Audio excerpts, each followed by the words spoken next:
Olha, são 13h03.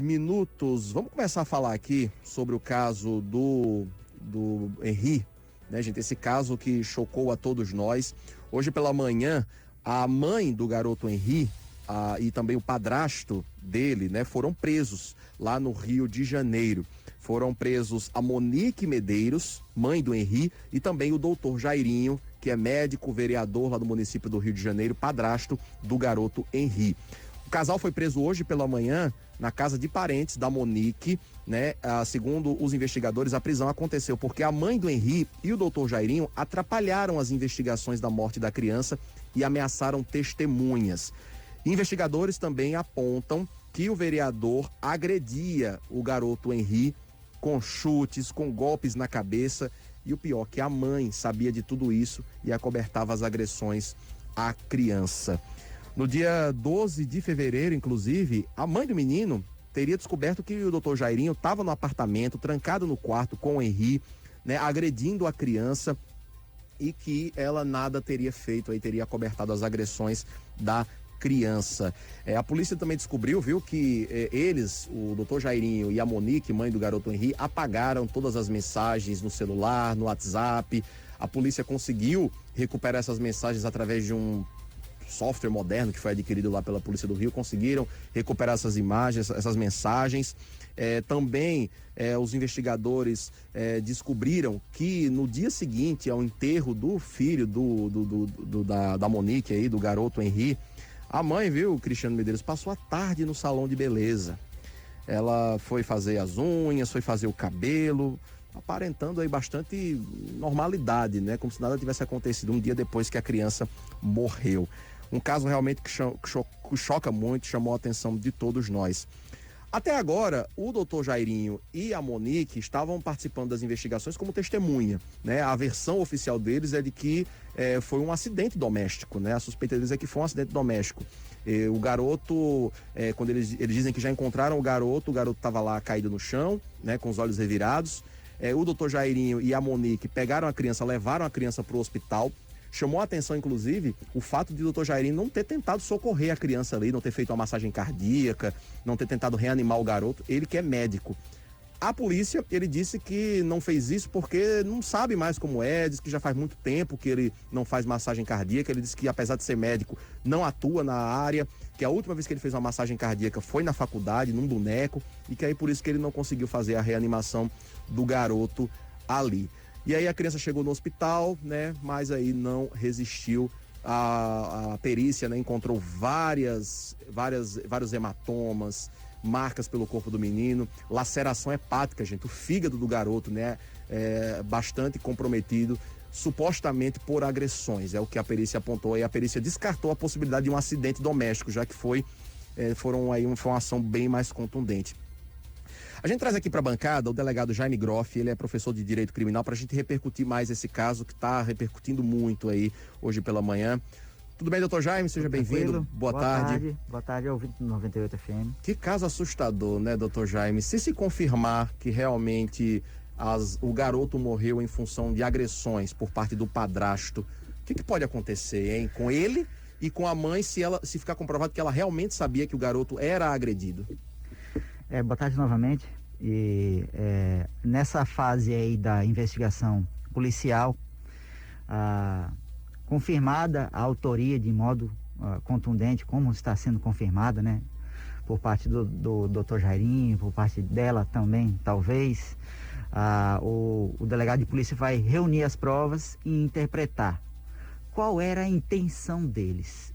O que eles queriam aqui, ou o que ele queria, ou o que ela queria, qual era a intenção deles, né? A gente pode, a partir dessa interpretação, a gente pode aplicar um crime ou outro, um tipo penal ou outro. Onde é que a gente vai encaixar esses dois aqui dentro da lei criminal? A princípio, pelo que a gente está sabendo, né, que a imprensa está divulgando, ele já vinha torturando essa criança, né, o Henri, né? A princípio, ele apenas, né, o Dr. Jairinho torturava esse menino, e nesse tipo de situação, ele é enquadrado na lei especial para isso. Tem uma lei de 97, a lei de tortura, e ele entra lá na lei de tortura, inclusive numa modalidade mais grave. Por quê? A lei de tortura pune você pela tortura, simplesmente. Se você torturar aquela pessoa, você vai ser punido por isso, né, criminalmente falando. E se acontecer alguma coisa a mais com essa pessoa, em virtude da tortura, como por exemplo, ela vier a morrer, em virtude disso, você tem uma pena aumentada, é uma circunstância que aconteceu em cima desse crime. Então, ele pode se encaixar aí no parágrafo 3º, artigo 1º, parágrafo 3º da lei de tortura, né, que pode implicar a ele uma pena que vai de 8 a 16 anos de reclusão, né? E ela, o que vai acontecer com ela? É a mesma pena para ela? Vai ficar esse mesmo tempo preso? Na lei de tortura, há um dispositivo que se aplica especificamente nesse tipo de situação, o parágrafo 2º, aí do inciso 2, que eu tinha mencionado anteriormente. Aquele que se omite em face das condutas, quando tinha o dever de evitá-las, incorre na pena de 1 a 4 anos. Então, ela, como mãe do menino, né, se ela soubesse, não precisa nem estar em lei isso daí, né? É bastante óbvio para todo mundo. Ela teria que agir ali, né, para evitar esse tipo de situação. Então, se ficar comprovado que ela sabia e se omitiu, não fez nada, ela entra aí nesse parágrafo 2º do inciso 2, uma pena de 1 a 4 anos. Isso daí é o que a gente sabe até agora, né? Nesse tipo de situação aí, eu sou bastante cético. Eu já vi muita coisa e pode chegar aí uma situação que vai além da mera omissão dela, né? A polícia aí pode ainda não ter revelado algumas informações colhidas durante a investigação, recolhidas no celular, no sentido de que a mãe pode ter participado de alguma maneira da tortura. Pois doutor Jaime, a babá do Henry, né, no dia que aconteceu o crime, né, logo nos primeiros depoimentos, ela alegou que o casal vivia em harmonia, que não tinha nenhum problema, mas aí a polícia conseguiu ter acesso a mensagens de celular da babá alertando a mãe que o doutor Jairinho agredia a criança, né? Ou seja, a mãe foi alertada de que algo de errado acontecia, que o doutor Jairinho agredia essa criança e não fez nada, né? Pelo que a gente tem aí no depoimento. Também tem informações de que a criança, né, manifestava ficava muito ansiosa, agitada com a possibilidade de ir para a casa da mãe convivendo com o padrasto, né? O pai chegou a questionar a mãe sobre esse comportamento do filho, né? Se tinha algum problema na casa deles, e a mãe negou que tivesse qualquer tipo de problema, né? Então, é uma série de questões aí, né, que vão trazendo pra gente novos desdobramentos desse caso e deixam a gente com a pulga atrás da orelha. Outra informação, o jornal O Globo também divulgou hoje que o doutor Jairinho, o depoimento, aliás, de uma pessoa da Secretaria de Saúde lá do Rio de Janeiro, que revelou que o doutor Jairinho procurou um alto executivo da Secretaria de Saúde para que o corpo do garoto Henry não passasse pelo IML, fosse rapidamente liberado, né, para que ali na perícia não fosse detectadas agressões. Ou seja, ele tentou aí evitar com que os peritos descobrissem que o garoto realmente foi agredido, que não se tratou de um acidente doméstico. Lembrando que o Henry tinha apenas 4 anos de idade, né? Ele tentou omitir provas, no fim das contas, é uma maneira de se restringir a quantidade de provas contra ele, né? É uma das situações aí que permite a prisão preventiva, né? Além da descoberta da autoria do crime, existem outras situações que a lei permite a prisão preventiva. Você está impondo dificuldades para a investigação, você está ameaçando uma testemunha, então isso daí também permite que eles sejam presos, né? Foi divulgado isso inicialmente pela imprensa, mas acredito que vai bem além, né? Com os elementos de informação aí que a polícia já colheu, a autoria está bem estabelecida, né? Cada vez mais surgem mais e mais informações, né? A questão da perícia é absolutamente fundamental para comprovar que haviam danos aos órgãos da criança, né? Danos internos, o fígado dele muito machucado, causado por lesões de natureza contundente, coisa que não acontece com uma queda de uma cama, por mais que seja um beliche alto, né? Nessa situação você machucaria a cabeça da criança, então você tem órgãos ali dentro do tórax muito machucados, né? Esmagados literalmente, né? O instrumento contundente faz isso, ele tem o objetivo de esmagar. Então essa criança passou por um sofrimento muito, muito grande, né? Reiterado, né? Eu sinceramente eu não tenho pena de um cidadão desse não. Eu sendo juiz de direito, eu arrochava na pena lá em cima, porque é terrível. Criança é. Olha, Cris, difícil. Mas você fala já, rapidinho, a gente tem uma cultura de.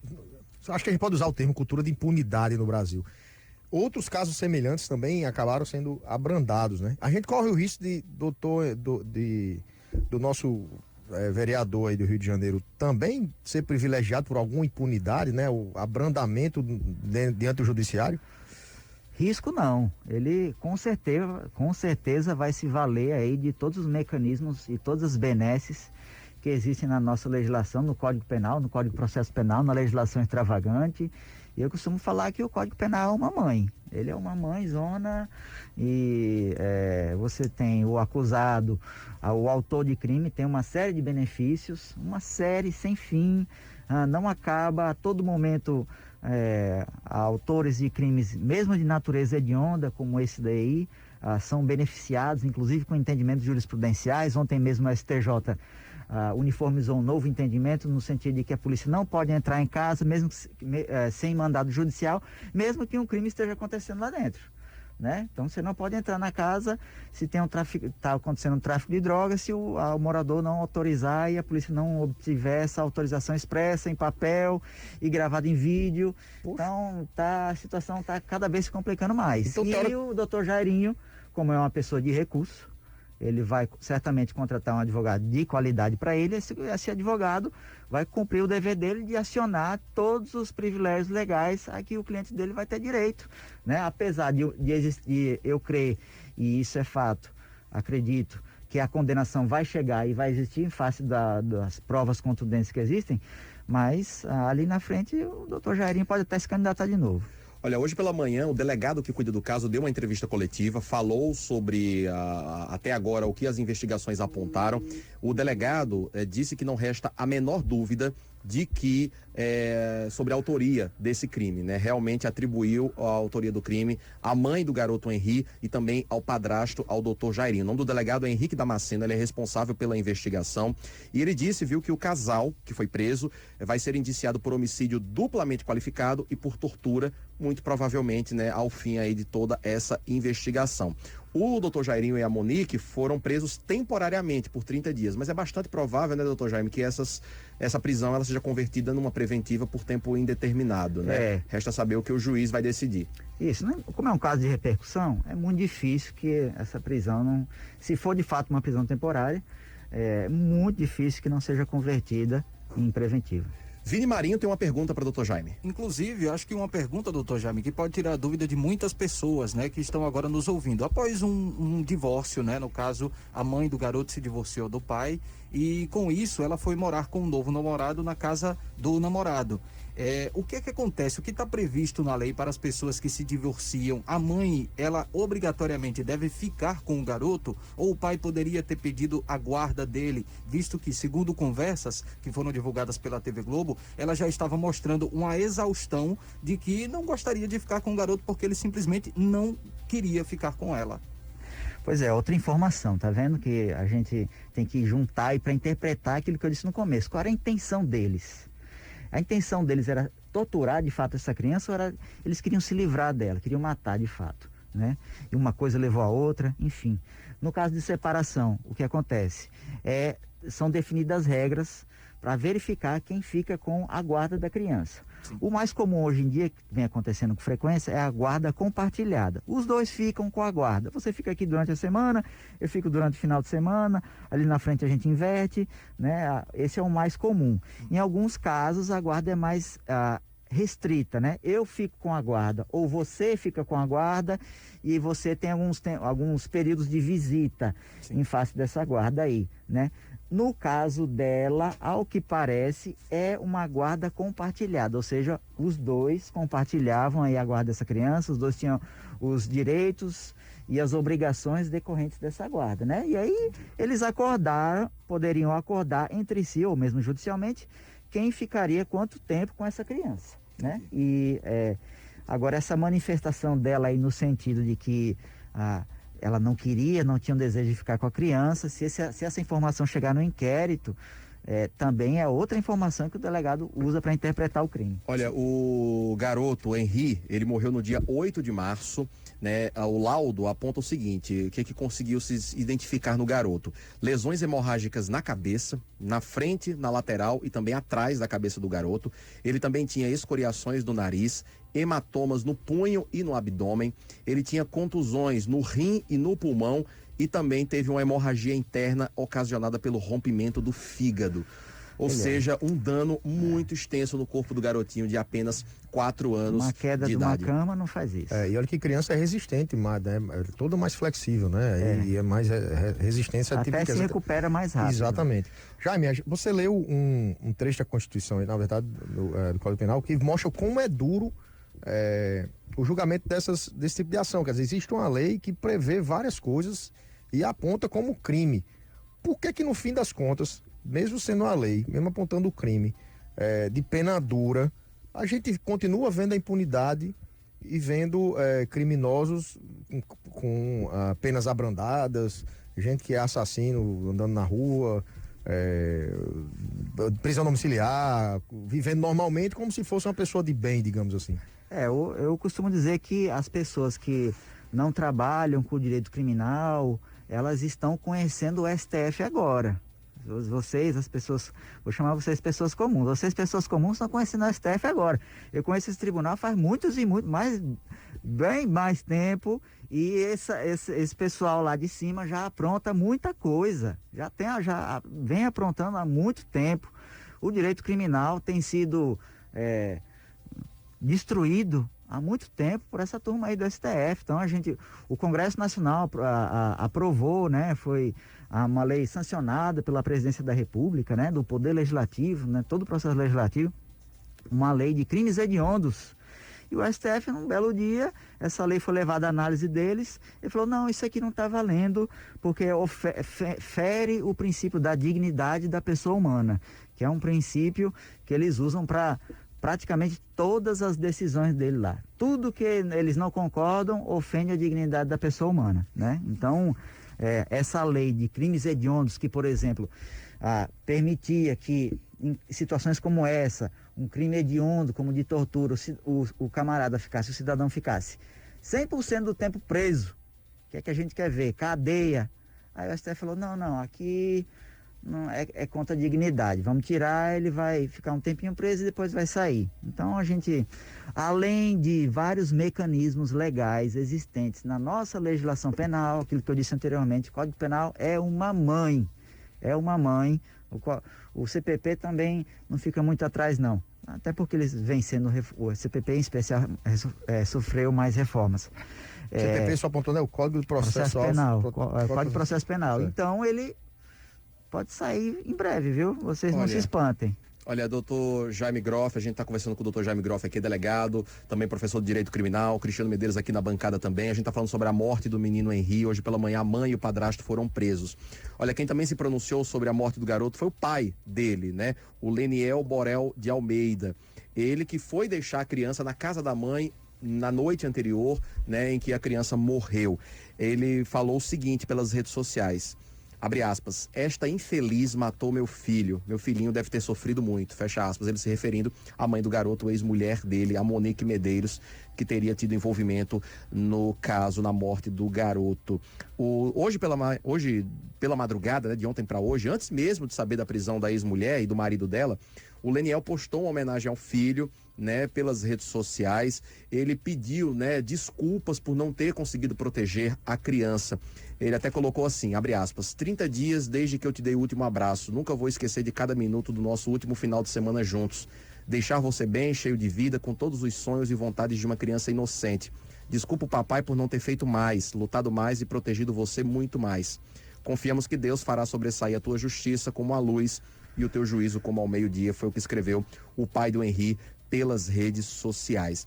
O delegado do caso, voltando às investigações, disse que chamou muita atenção dos investigadores, doutor Jaime, o depoimento da mãe no dia seguinte ao crime, né? Assim que a polícia tomou conhecimento do caso e começou as investigações. O delegado até fala, ela passou aqui, né, tantas horas prestando depoimento ao lado do marido, sabia das agressões, sabia que ele tinha envolvimento na morte. Ela não só demonstrou frieza nesse depoimento, mas também acobertando o assassino do próprio filho, né? É algo realmente assustador. No dia seguinte ao enterro do filho, a mulher foi para o salão de beleza, né? Como se nada tivesse acontecendo. Frieza, né? O homicida, ele tem um comportamento, socialmente falando, que causa muito espanto. Você, às vezes, quando você interroga uma pessoa que você tem certeza que é autor de um crime de homicídio, e você se espanta com a naturalidade e com a desenvoltura com que ele presta o depoimento dele. É difícil ele se abalar. E até certo momento, essa solidez, quase que essa doença desse homicida, se bem que doença é um termo que seria condescendente com eles, esse comportamento deles acabam até, às vezes, minando a convicção do investigador.